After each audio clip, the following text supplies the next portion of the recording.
រុនស៊ូស្ដីពីសុបិនបាន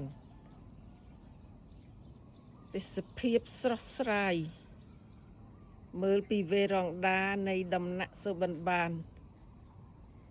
បេះផ្កាចំប៉ាដាក់សក់ដកក្រអូប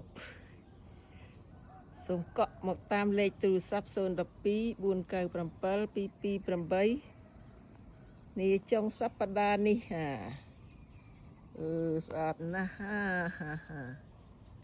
ស្រស់ស្រាយកន្លងបងប្អូនកុំភ្លេចមកកក់នៅដំណាក់សុបិនបាននៅខេត្តកំពតជិតទឹកឈូ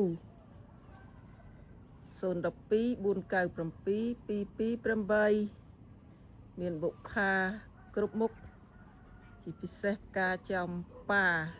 ដកក្រអូបបងប្អូនអាចបេះដាក់សក់យ៉ាងស្អាតដាក់ឲ្យគូស្នេហ៍ស្វាមីប្តីប្រពន្ធមកកសាងទំនាក់ទំនងល្អជាមួយគ្នានាព្រៃព្រឹក្សាធម្មជាតិពិតបុប្ផាចម្រុះពណ៌ដែលនាងខ្ញុំបានដាំមកកុំខាននាចុងសប្តាហ៍សូមអរគុណ